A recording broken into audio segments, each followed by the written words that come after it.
Let's take a look at an outline of the proof that we were struggling with in class on Thursday.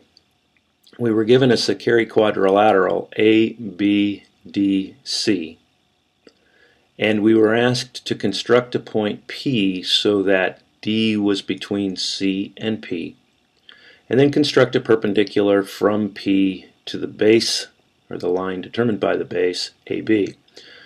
We identified that point as point Q, and we were looking at trying to prove that the angle at C, angle ACD, is acute if PQ is in fact longer than AC and BD. Remember, in a Sakari quadrilateral, the two sides are equal in length. So we're going to begin the proof by locating a point E such that, and I'm exaggerating here, I'm making it a little bit lower than necessary so that you can see this a little bit better when I do some extra drawings on here. We're going to locate a point E so that QE is congruent to sides DB and AC. From there, I'm going to draw a couple extra lines, or line segments. From D to E, we draw one, and from C to E, we draw another. Now this might not look the way you would hope it would look because of our experience with Euclidean geometry, but a couple of points here. First of all, this intersection exists on DB. We know that it exists on DB because of our postulates of betweenness, and when we talked about one side of a line versus another side of a line. Notice that in order for EC to exist, which it must because any 2 points determine a line, EC would either have to remain on the lower side of DB or it would have to pass above in order to reach point C. If it passed above in order to reach point C, there would have to be a second intersection point somewhere along segment DP, and therefore point F can't exist above. It must be below the summit of the Sakari quadrilateral. Another point to make is that the figure determined by CD, DE, and EC is in fact a triangle. It doesn't look like one. We're going to label some angles here so that you can get a sense of, actually it'll help me to shorten the writing that I'm going to do later as far as the proof is concerned. I'm going to label the summit angles angle 5. So we have angle 5 here, and we have angle 5 here. There are now two smaller angles into which we've divided angle 5, and those two angles I'm going to label with 1 and 2. Because we have now another Sakari quadrilateral ACEQ, that tells me that if this angle is 1, if angle ACE is 1, then angle QEC is also 1. The angle at, where do I want to go next? The angle here, angle DEF, isn't equal to anything that we've looked at so far. I'm going to label that one with a 3, and if you notice now we have a third Sakari quadrilateral DBQE, or I should say BQED, starting with the base, as is our convention, and that means that angle DEQ, that is the sum of 1 and 3, must be equal to the angle EDB. So this angle right here is in fact the sum of 1 and 3, and I'll label it as such for ease later.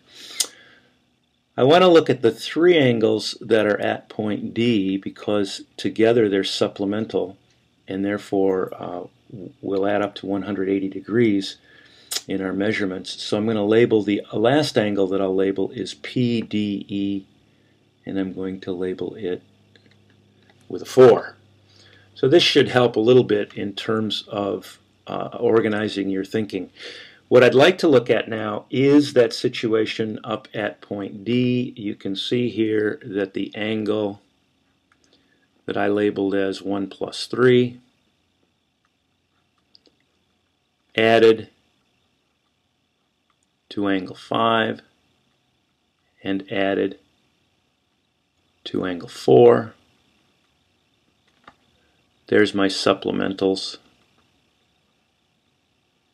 So I'm at 180 degrees there. Now, angle 4 is an exterior angle to the triangle that I mentioned before, triangle DEC. And so we know, since angle 4 is an exterior angle to, where is it there? It's actually angles 1 and 3 and 5 taken together. So we'll talk about the triangle. It's an exterior angle to triangle CDE. That guarantees for us that angle 4 is greater than angle 2. Exterior angles are larger.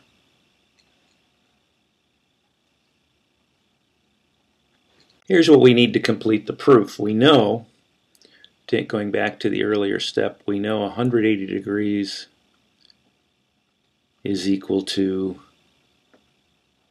angle 1 plus angle 3 plus angle 5 plus angle 4. Oops, angle 4. And we know that that has to be greater now, just substituting in angle 2 for angle 4, we know that that has to be greater than angle 1 plus angle 3 plus angle 5 plus angle 2. Now in this expression here, you'll notice that we have angle 1 and we have angle 2. The sum of angle 1 and angle 2, as we can see from the picture, is angle 5. So this expression here, and I'm going to talk in terms of measure, although as we mentioned we do this for convenience only, I can replace this statement with angle 5 plus another angle 5 plus an angle 3. So this is actually 2 of angle 5 plus angle 3. And certainly that's greater than 2 of angle 5.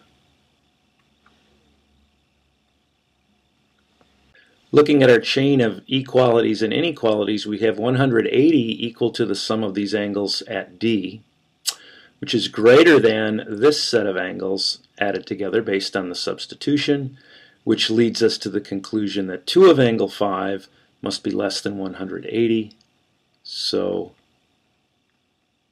90 must be greater than the measure of angle 5. And from there we can conclude that angle ACD is acute. This completes the outline of the proof. I would encourage you to think about this and think about the reasons for each one of the individual steps that are given.